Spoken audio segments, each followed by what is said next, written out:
The Buffalo Bills just suffered yet another devastating playoff loss in a playoff bracket that was their easiest path to the Super Bowl since Josh Allen became their starting quarterback.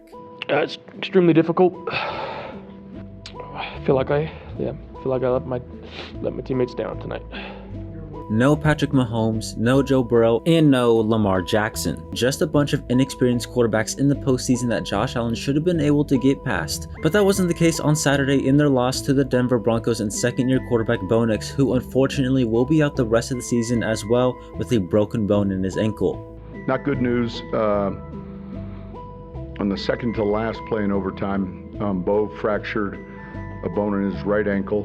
The story from Saturday's game was the 4 turnovers quarterback Josh Allen had in a game that he needed to be at his best. And if you're turning the ball over 4 times, you're likely not playing your best football. Coming into the divisional round, Josh Allen had gone 200 passing attempts without throwing an interception in the postseason, and on Saturday he threw 2 very crucial ones. In addition, Allen had 2 fumbles which played a major role in their devastating defeat to the Denver Broncos in overtime. And a little shocking stat right here, Josh Allen is 0-7 in his career in overtime games, and a few them coming in some heartbreaking overtime playoff losses. So what exactly happened to Josh Allen in Buffalo? There's lots of moving parts, and what's going on with the Denver Broncos, who won the battle but may have lost the war now that Bo Nix is going to be out the rest of the season. Before we continue, please make sure to like the video, subscribe, and hype up the video to help support my channel, the KAJ Football channel, the best place for casual football fans like you and I to talk about the NFL. We're trying to get to 20,000 subscribers by the end of the year.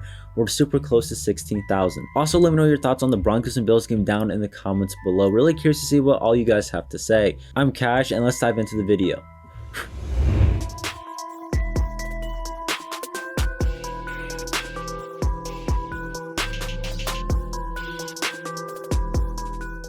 The Broncos and Bills was a great way to kick off the divisional round of the playoffs, a 33-30 game that needed overtime to determine a winner. By losing this game, the Bills became the 3rd team ever to score 30 or more points in a single game and also have 0 punts and still lose, joining the Patriots from the Super Bowl in 2017 and the Chiefs in 2003. Losing the game is bad enough as it is, and Josh Allen feels like he let the team down, but his teammates didn't appear to think so in the post-game locker room interview. I feel like I let my teammates down tonight. Can't win with 5 turnovers, fumbled twice, threw 2 picks. When you shoot yourself in the foot like that, you don't deserve to win football games.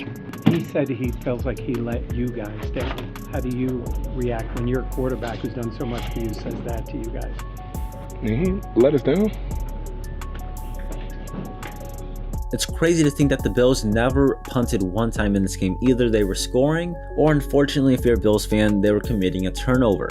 The turnovers were ultimately what costed the Bills in this game. They had 5 of them, and 4 of them coming from their quarterback, who now has the most playoff wins at 8 without ever making the Super Bowl. The first turnover was not Josh Allen's fault. James Cook fumbled the football after Allen got them downfield with a big run. They were up 7-3 and they were looking to take over in this game, but that fumble was caused by Alex Singleton and Denver was able to take over the football. The second turnover though was maybe the worst one of them all. With about under 20 seconds left in the first half, Josh Allen ran with the football and got reckless with it, holding it loose, and just simply got lazy, fumbling the football. And this fumble ended up spotting the Broncos 3 points, giving them a 10-point lead at halftime instead of 7. It was 20-10 instead of 17-10. Buffalo should have just taken the knee, or Josh Allen should have just protected the football a lot better. Turnover number 3 was at the start of the second half when Josh Allen took a big hit and the ball came loose, spotting Denver yet another 3 points. The 4th turnover was a rough one as well for Josh Allen. They had just gotten an interception off of Bo Nix, momentum was on their side, and he threw the ball downfield underthrowing his wide receiver, and PJ Locke was able to come in and get the interception. And the final turnover, which took place in overtime, is the most controversial one I think of them all. On a deep pass looking downfield for Brandin Cooks, J-Mac, the Denver Broncos cornerback, stopped Brandin Cooks for the interception, stripping him and ending up with the football. The issue is that the reffing crew did not take really any time to review the play, and they just continued on as if it was a typical easy interception, and it wasn't really reviewed to the extent that a lot of people feel it should have been reviewed. On top of that, people are arguing that Brandin Cooks was down before the football was stripped, as well as the rule that in a tie, usually the ball goes to the wide receiver. You even have cornerback Richard Sherman tweeting out about it, saying that usually in those situations the wide receiver wins the battle if it's too close to call, and it's shocking to see that they ruled this an interception and didn't even look at it in the review. However, though, on the other hand, had there been no defensive back and say Brandin Cooks just falls to the ground and the football pops out due to it hitting the ground, would that be ruled a completion or an incompletion or a fumble? That's where it gets tricky, because I do think the cornerback did make an excellent play to strip it and get the interception. So it is a tough play in general to officiate in my opinion, but it was one that changed the trajectory of the game. And speaking of officiating, I mean, that's a whole nother story. There's 2 pass interference calls in overtime that spotted the Denver Broncos 53 yards on the final drive. You could 100% say that these were flags. The DB made contact. You could most definitely make that argument. But when you look at the Bills' final drive in regulation before overtime, you could point out that the Bills had a deep pass to Brandin Cooks that Riley Moss was holding him, preventing him from making a play on the football. And yet this was not called a pass interference or holding. Had a flag been thrown, the Buffalo Bills get the ball at the 1-yard line and score a touchdown and possibly win the game. And another interesting fact is that there is no defensive penalties on the Denver Broncos in this game, even though they had the most penalized team in the NFL. To me, the biggest issue though isn't that the calls were like good, bad, rigged, or anything like that. But for the first 59 minutes of the game, they let them play, they let contact be made, they let the players be physical. But then in overtime, they took the game into their own hands and started to throw flags on a consistent basis when they're letting them play the entire game for the first 59 minutes. And it's the lack of consistency. If you're going to call PIs in overtime on those 2 DBs on Buffalo, then you should have called PI on Riley Moss in the 4th quarter against Buffalo, which would have put them at the 1-yard line. And you also have to look at the consistency of how NFL officiating rules the Brandin Cooks interception strip. Most of the time that play, if it's a 50-50 ball, the tie goes to the wide receiver. It's a lack of consistency from the officiating crews, because yes, the J-Mac get the interception stripping Brandin Cooks, absolutely, but when you look back to December 7th, Aaron Rodgers had a play that was initially ruled an interception, but then after replay review, they overturned it to a catch. And it was a very similar situation. 50-50 ball, despite the defender ending up with the football at the end of the play, they ruled an Aaron Rodgers catch. I just think the lack of consistency from officiating crews needs to be addressed, because that was 1 month ago. So how could a play like that 1 month ago be ruled a catch, while 1 month later in the playoff game in overtime we ruled an interception?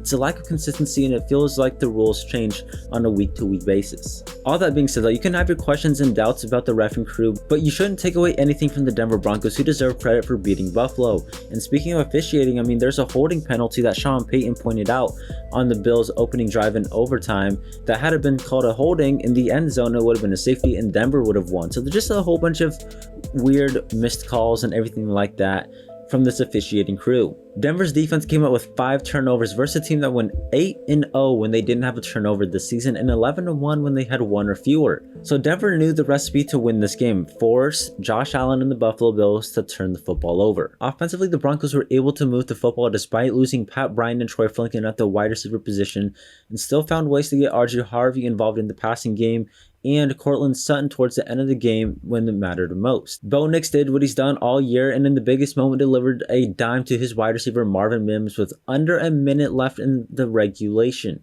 Bo Nix's second half was underwhelming due to some great adjustments by the Buffalo Bills defense, but when the Broncos needed Bo Nix to step up and make a play, he showed up just like he's done all season long. Of course, though, the Broncos getting a win over the Bills is not the story from this game, and it's actually the fact that Bo Nix suffered a broken ankle in this game.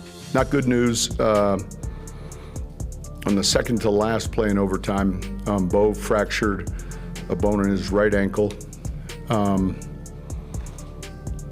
He's scheduled to have surgery Tuesday of this week, which will put him out for the rest of the season.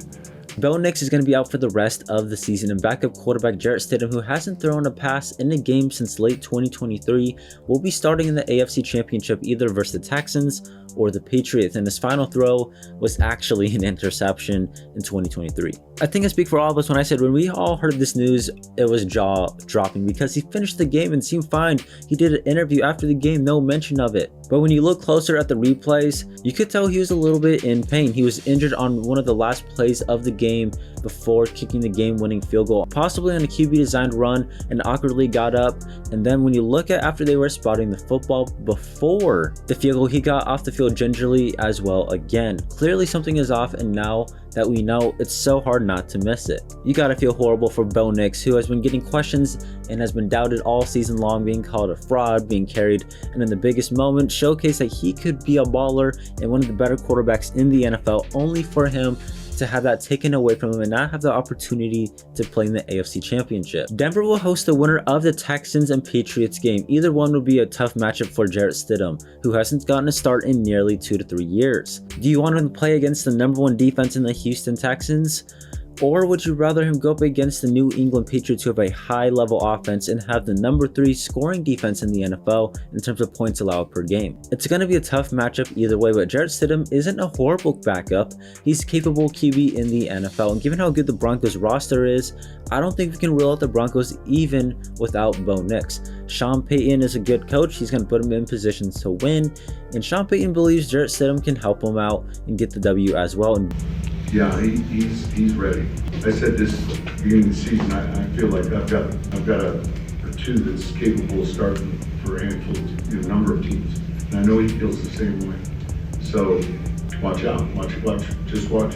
Sean Payton won a bunch of games in 2019 and 2020 with backup quarterbacks Teddy Bridgewater and Taysom Hill, who aren't necessarily the greatest starting quarterbacks in the NFL, but they had a great roster surrounding them, and they did just enough to win, not turning the ball over, not having negative plays, and relying on the guys around them to make plays. And that's going to have to be the case for the Denver Broncos, relying on the defense to win you the game. Jarrett Stidham can't turn the football over, he has to protect it, and on top of that, rely on your running game with RJ Harvey. So we have a heartbroken quarterback in Josh Allen and a heartbroken fan base about their quarterback Bo Nix. These are the stories from the game on Saturday. A game where one team won a playoff game, but in some ways it feels like both sides of this postseason game lost. Thanks for making it to the end of the video. Please make sure to like and subscribe. Hype up the video as well. It will help the channel out a lot. We're trying to get to 20,000 subscribers by the end of the year. Let me know your thoughts down in the comments below. I'm Kaj, and I'll catch you next time. Have a good one. Peace.